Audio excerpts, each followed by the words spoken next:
नमस्कार दोस्तों, आज की कहानी है पेड़ एक और मालिक दो।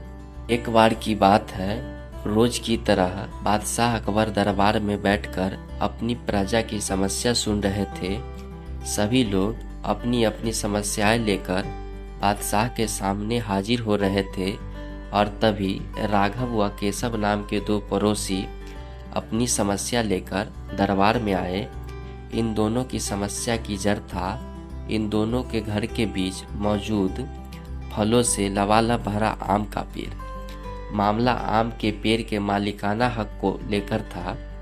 राघव कह रहा था कि पेड़ उसका है और केशव झूठ बोल रहा है।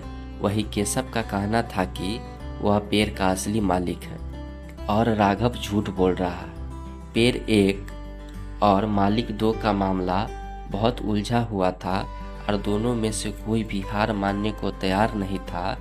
दोनों पक्षों की बातें सुनकर और सोच विचार करने के बाद बादशाह अकबर ने यह मामला अपने नवरत्नों में से एक बीरबल को सौंप दिया।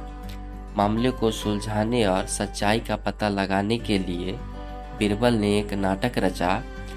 उस शाम बीरबल ने दो सिपाहियों से कहा कि वे राघव के घर जाए और उसे कहे कि उसके आम के पेड़ से आम चोरी हो रहे हैं। उन्होंने दो सिपाहियों को केशव के घर भी जाकर यही संदेश देने को कहा। साथ ही बीरबल ने यह भी कहा कि यह संदेश देने के बाद वो उनके घर के पीछे छिपकर देखे कि राघव और केशव क्या करते हैं। बीरबल ने यह भी कहा कि राघव और केशव को पता नहीं लगना चाहिए कि तुम उनके घर का आम की चोरी को सूचना लेकर जा रहे हो। सिपाहियों ने बिल्कुल वैसा ही किया जैसा बीरबल ने कहा। दो सिपाही बीरबल के घर गए और दो राघव के घर। जब वो वहां पहुंचे तो उन्हें पता चला कि राघव और केशव दोनों ही घर में नहीं थे। तो सिपाहियों ने उसकी पत्नी को यह संदेश दे दिया। जब केशव घर पहुंचा तो उसकी पत्नी ने उसे आम की चोरी होने की सूचना दी। यह सुनकर केशव ने कहा, अरे भाग्यवान, खाना तो खिला दो। आम के चक्कर में अब क्या भूखा बैठा रहूं? और कौन सा पेड़ वह मेरा अपना है? चोरी हो रही है तो होने दो, सुबह देखेंगे। यह कहकर वह आराम से बैठकर खाने लगा। वही जब राघव घर आया और उसकी पत्नी ने यह बात उसे बताई तो वह उल्टे पैर पेड़ के पीछे दौड़ पड़ा और उसकी पत्नी ने पीछे से आवाज़ लगाई, अरे खाना तो खा लीजिए। जिस पर राघव ने कहा, खाना तो सुबह भी खा सकता हूँ, लेकिन अगर आज आम चोरी हो गए तो मेरे पूरे साल की मेहनत पर पानी फिर जाएगा। सिपाहियों ने दोनों के घर के बाहर छिपकर यह सारा नज़ारा देखा और वापस आकर दरबार जाकर बीरबल को बताया। अगले दिन दोनों फिर से दरबार में हाजिर हुए।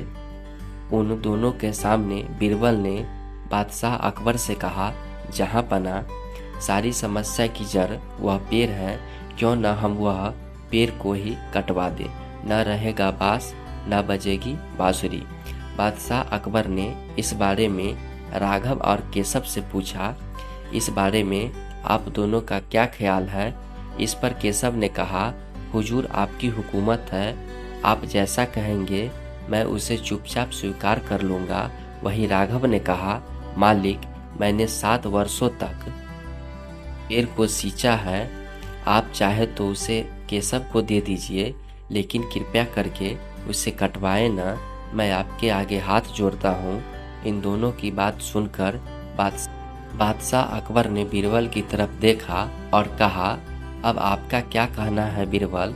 इसके बाद बीरबल ने बादशाह को बीती रात का किस्सा सुनाया और मुस्कुराते हुए कहा, हुजूर, पेड़ एक और मालिक दो, ऐसा कैसे हो सकता है? कल रात हुई घटना और आज हुई इस बात के बाद यह साबित हो चुका है कि राघव ही पेड़ का असली मालिक है और केशव झूठ बोल रहा है। यह सुनकर बादशाह ने बीरबल को शाबाशी दी।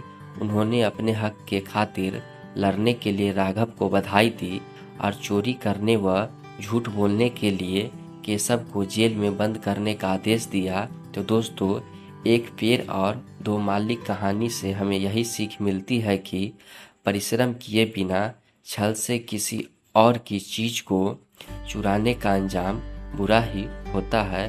धन्यवाद दोस्तों।